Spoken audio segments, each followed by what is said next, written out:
ரோகிணி உடனே, இல்ல மனோஜ், இந்த மூட்டையெல்லாம் எடுத்துட்டு போ சொல்லு. இது மாதிரிலாம் எதுவும் செய்ய வேண்டாம், எனக்கே ஒரு மாதிரி பயமா இருக்கு. அப்படின்னா எல்லா தப்புக்கு காரணம் நீதான் அப்படின்னு மனோஜ் கோவப்பட்டு ரோகிணிய ஓங்கி ஒரு அறை விடுறாரு. சிறகடிக்க சீரியலோட ப்ரிடிக்ஷன்ஸ் பார்க்கலாம். மனோஜ் தான் ஃப்ரெண்டு சொன்ன மாதிரியே அந்த ராஜா ராணி கிட்ட ஏதாவது ஏமாத்தி பேசி அவங்களுக்கு தெரியாமலே அவங்கள பத்திய உண்மையான வீடியோவை எடுத்துட்டு வந்துருவோம் அப்படின்னு யோசிக்கிறாங்க. மனோஜும் அவரோட ஃப்ரெண்டும் சேர்ந்து ராஜா ராணி அவங்க வீடு எங்க இருக்கு அப்படின்னு சொல்லி தேடி கண்டுபிடிச்சிடுறாங்க. ராஜா வீட்டுல இல்லாத நேரமா பார்த்து ராணி மட்டும் வீட்டுல இருக்கும்போது மனோஜ் நேரா வீட்டுக்கு போறாரு. ராணி மனோஜ் பார்த்துட்டு, அட என்ன சார் நீங்க எதுக்கு இங்க வந்திருக்கீங்க, என்ன விஷயம் அப்படின்னு ரொம்ப எகத்தாளமா பேசுறாங்க. இல்ல, நீ தானே சொன்ன நான் உன்கிட்ட தப்பா நடந்துகிட்டேன்னு. நான் எப்போ உன்கிட்ட தப்பா நடந்துகிட்டேன்? ஏமாத்தி பொய் சொல்லி என்கிட்ட இந்த பணத்தையும் எடுத்துக்கிட்டு என் ஷோரூம்ல இருக்க பொருளையும் எடுத்துக்கிறீங்க. ரொம்ப சொகுசா வசதியா தான் நீ வாழ்ற. என் கடையில இருந்து எடுத்துட்டு வந்த டிவி, ஃப்ரிட்ஜ், வாஷிங் மிஷின் எல்லாமே உன் வீட்டுல நிரம்பி போய் கிடக்குது அப்படின்னு சொல்லி மனோஜ் பேசுறாரு. நீ சொன்ன பொய்ய உண்மையாக்கலாம் தான் வந்திருக்கிறேன். தப்பா நடந்துகிட்டேன்னு பொய் தானே சொன்னீங்க, உங்ககிட்ட ஆதாரம் எதுவும் இல்லைன்னு சொன்னீங்கல்ல. நீ சொன்ன பொய்ய உண்மையாக்கலான்னு வந்திருக்கேன். உன்னை பார்த்து எனக்கு ரொம்ப பிடிச்சிருந்தது ராணி, அதனால்தான் நான் உன்னை தேடியே வந்துட்டேன் அப்படின்னு மனோஜ் சொல்றாரு. மனோஜ் வரும்போதே போனை அங்க செட் பண்ணி வச்சுட்டு தான் வராரு. ராணி உடனே, இந்த பாருங்க, இதெல்லாம் நல்லதுக்கு இல்ல. என்ன நினைச்சிட்டு இருக்கீங்க? என் புருஷன் வந்தாருன்னா உங்களை என்ன அடி அடிப்பாருன்னு தெரியாது. இதோ அக்கம் பக்கம் இருக்கவங்களை எல்லாம் சத்தம் போட்டு கூப்பிட்டுருவேன். பேசாம மரியாதையா வெளியில போயிடுங்க அப்படின்னு சொல்லி ராணி கத்துறாங்க. மனோஜ் சொல்றாரு, அப்படின்னா நீ உண்மையை ஒத்துக்கோ, நான் எந்த தப்பும் செய்யல. இனிமே என் ஷோரூம்ல வந்து எந்த பொருளையும் தூக்க கூடாதுன்னு சொல்லி உண்மையை ஒத்துக்கோ, இல்லைன்னா நான் கண்டிப்பா இங்க இருந்து போக மாட்டேன் அப்படின்னு மனோஜ் சொல்லும்போது ராணியும் கெஞ்சுறாங்க. சார் சார் அப்படிலாம் செய்யாதீங்க சார், ரொம்ப அசிங்கமா போயிடும். நீங்க வெளியில கிளம்புங்க சார், அக்கம் பக்கம் இருக்கிறவங்கள கூப்பிடு. உன்கிட்ட நான் தப்பா நடந்துக்கிறேன்னு சொல்லி தானே என் ஷோரூம்ல இருக்க பொருள் எல்லாம் எடுத்துக்கிட்டு வந்தேன். அதத்தான் உண்மையாக்க வந்திருக்கேன்னு சொல்லி அக்கம் பக்கம் இருக்கவங்க தெரிஞ்சுக்கட்டும் அப்படின்னு மனோஜும் எதிர்த்து பேசுறான். ராணி மன்னிப்பு கேக்குறாங்க. சரி, எல்லாமே வீடியோல பதிவாயிருக்கும்னு சொல்லிட்டு போனா போதுன்னு விடுறேன் அப்படின்ட்டு வேகமா வர்றாரு. போனை எடுக்கும்போது கரெக்டா மனோஜோட ஃப்ரெண்டு வெளியில நின்னு, மனோஜ் வெளியில வா வெளியில வா அப்படின்னு கூப்பிடுறாரு. மனோஜும் போனை எடுத்துக்கிட்டு வெளியில வந்த உடனே, இல்ல இல்ல, அந்த பொண்ணோட புருஷன் வரான், அதுக்காக தான் உன்னை கூப்பிட்டேன், என்ன எல்லாம் ரெக்கார்ட் ஆயிருக்கா அப்படின்னு கேட்ட உடனே மனோஜ் போனை எடுத்து பாக்குறான். எதுவுமே ரெக்கார்ட் ஆகல. இல்ல ஃப்ரெண்ட், எதுவுமே ரெக்கார்ட் ஆகல. என்ன மனோஜ் சொல்ற, ஏன் ரெக்கார்ட் ஆகல? இல்ல, கேமராவை நான் சரியா போக்கஸ் பண்ணி வைக்காம தலைகீழ திருப்பி வச்சுட்டேன், அதனால செவரை மட்டும்தான் போக்கஸ் பண்ணி இது ரெக்கார்ட் பண்ணி இருக்குது. இந்த போன்ல எதுவுமே நானும் அந்த பொண்ணும் பேசினது ரெக்கார்ட் ஆகல அப்படின்னு சொல்லி மனோஜ் அழுத முகத்தோட சொல்றான். ராணி உள்ள இருந்தே கிளாப் பண்ணிக்கிட்டு, அப்படி வாங்க வலிக்கு. ஓ, நீங்க இவ்வளவு தூரம் ஆயிட்டீங்களா? இப்ப என்ன ஆச்சு? மொக்க வாங்கினீங்களா? அசிங்கப்பட்டுட்டீங்கல்ல? இதோட நான் சும்மா விட மாட்டேன். வரட்டும் எங்க வீட்டுக்காரரு, நான் வந்து ஷோரூமையே எழுதி கேக்குறேன் அப்படின்னு ராஜா ராணி மிரட்டி அனுப்புறாங்க. மனோஜ் தலையில துண்டை போட்டுக்கிட்டு முகத்துல கரிய பூசினா மாதிரி வீட்டுக்கு வந்துடுறான். வீட்டுக்கு வந்துட்டு, எல்லாம் உன்னால் தாண்டா எனக்கு இவ்வளவு பிரச்சனையும். நீ தானடா சொன்ன ராஜாராணியும் வரும்போது ஏதாவது பேசி அவங்க வாயில இருந்து உண்மையை வர்ற மாதிரி ரெக்கார்ட் பண்ணணும்னு சொல்லி. நானும் ஓம் பேச்சை கேட்டு ரெக்கார்ட் பண்ணலான்னு போக பார்த்தா அவ தப்பா என்ன ரெக்கார்ட் பண்ணிவிட்டா. ஆதாரமே இல்லாத இருந்தவங்களுக்கு இப்ப ஆதாரம் கிடைச்சிருச்சு.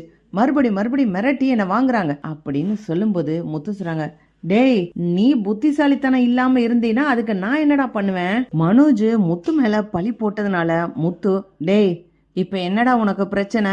இப்போ உன் ஷோரூம்ல இருந்து காணாம போனா அந்த 3 லட்சம் ரூபாய், அதுதான் பிரச்சனைக்கு ஆரம்பமே. அது யாரு எடுத்தாங்கன்னு தெரிஞ்சிச்சுன்னு வை, எல்லா பிரச்சனையும் தீந்துரும். அந்த ராஜாராணி மட்டும் எடுத்திருந்தாங்கன்னா அவங்களே தானா வந்து உண்மையை ஒத்துக்குவாங்க அப்படின்னு சொல்லி, முத்து நான் ஒரு விஷயம் செய்யறேன்டா, விடு, நாளைக்கு அந்த ராஜாராணியையும் வர சொல்லு ஷோரூம்க்கு அப்படின்னு முத்து சொல்லிட்டு போயிடுறாங்க. முத்து மீனாவும் மறுநாள் காலையில மனோஜோட ஷோரூம்க்கே வராங்க. பார்த்தா ராஜாராணியும் வந்துட்டாங்க, மனோஜும் ரோஹிணியும் வந்திருக்காங்க. மனோஜ் கேக்குறான், டேய் நீ சொன்னேன்னு அந்த ராஜாராணியும் வந்துட்டாங்க, இப்ப என்னடா செய்யணும்? இருடா, ஒரு நிமிஷம் இரு.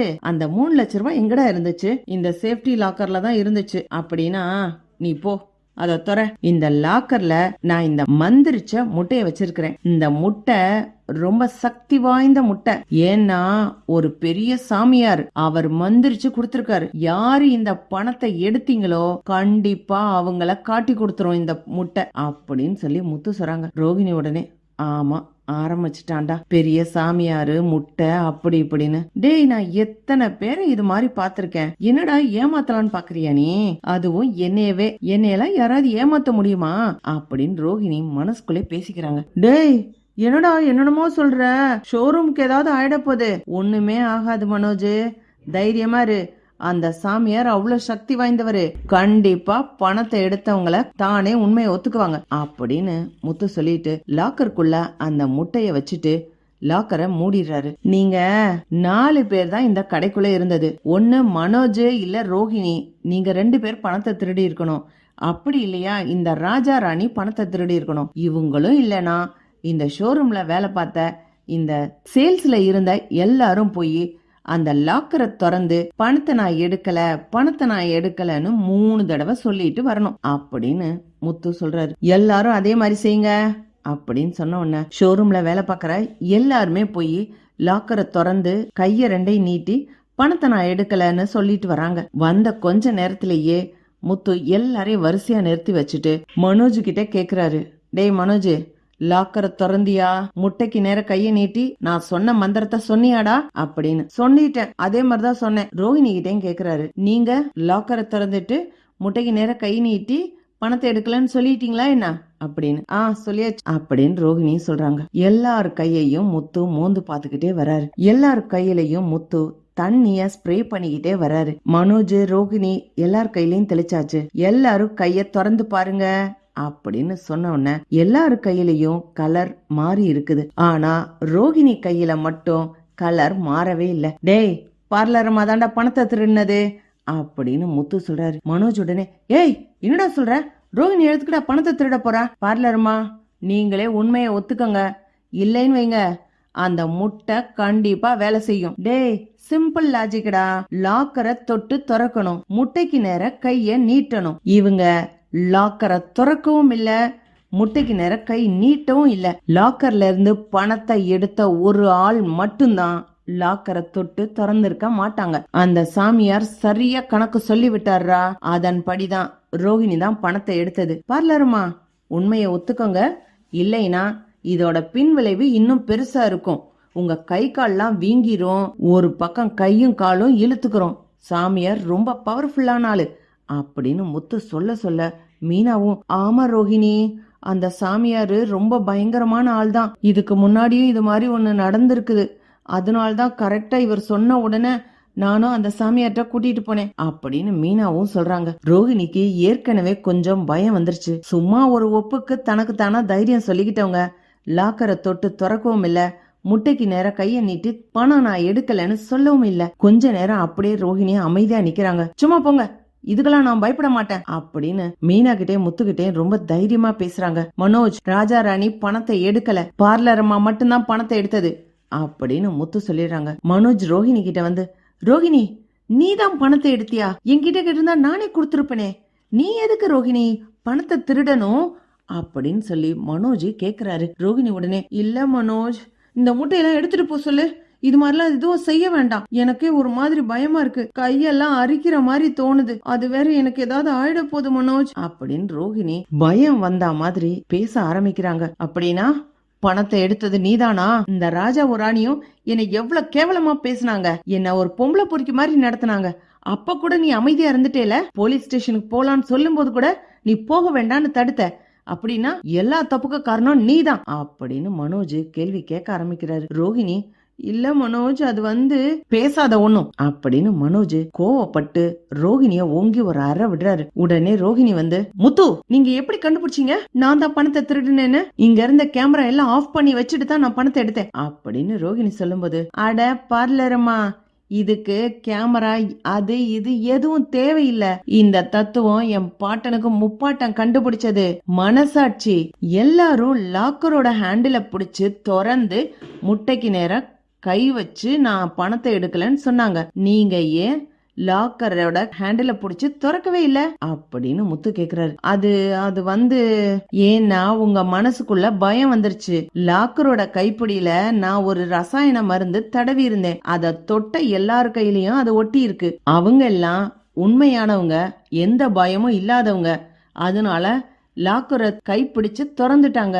அவங்க கையில எல்லாம் அந்த சாயம் ஒட்டி இருக்கு. நீங்க பயம் இருக்கிறவங்க, நீங்க தான் பணத்தை எடுத்திருக்கீங்க. அதனாலதான் அந்த லாக்கரை தொட்டு திறக்கவே இல்ல. இத வச்சுதான் நான் கண்டுபிடிச்சேன். பணத்தை எடுத்தது ரோஹிணி தான். ராஜா ராணி, இதுவரைக்கும் மனோஜை ஏமாத்தி நிறைய பணம் வாங்கிட்டீங்க. இதுக்கு மேலேயும் நீங்க மிரட்டுனீங்கன்னா நேரா மனோஜ் போலீஸ் ஸ்டேஷனுக்கு போயிடுவான். அங்க வந்து நீ என்ன சொல்றதுனால சொல்லிக்கோ. மனோஜ் தான் உன்கிட்ட தப்பா நடந்துகிட்டான்னு சொன்னா கூட அதுக்கான ப்ரூஃப் உன்கிட்ட இல்லன்னு எனக்கு தெரியும். மனோஜ், வாடா நேரா போலீஸ் ஸ்டேஷனுக்கு போலாம் அப்படின்னு முத்து கூப்பிடுறாரு. ராஜாவும் ராணியும், இல்ல நாங்க செஞ்சது தப்புதான்.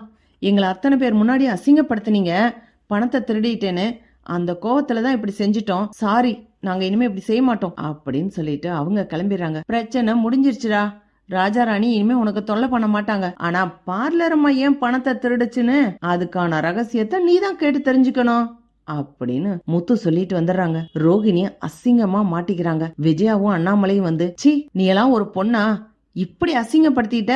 இனிமே இந்த ஷோரூம்ல உன்னால உள்ள வர முடியுமா? இங்க வேலை பாக்குற எல்லாரும் உன்னை தப்பா நினைக்க மாட்டாங்க? சொந்த கடையிலே பணத்தை திருடிட்டேன்னு யோசிக்க மாட்டாங்க அப்படின்னு அண்ணாமலையும் விஜயாவும் ரோஹிணிய அசிங்கமா திட்டுறாங்க. ரோஹிணியே இனிமே இந்த ஷோரூம்க்கு வரமாட்டேன் அப்படின்னு சொல்லிட்டு கோச்சுக்கிட்டு போயிடுறாங்க. இப்படி போனா நல்லா இருக்கும். பார்க்கலாம் ஃப்ரெண்ட்ஸ். லைக் பண்ணுங்க, ஷேர் பண்ணுங்க, கமெண்ட் பண்ணுங்க. Thank you friends.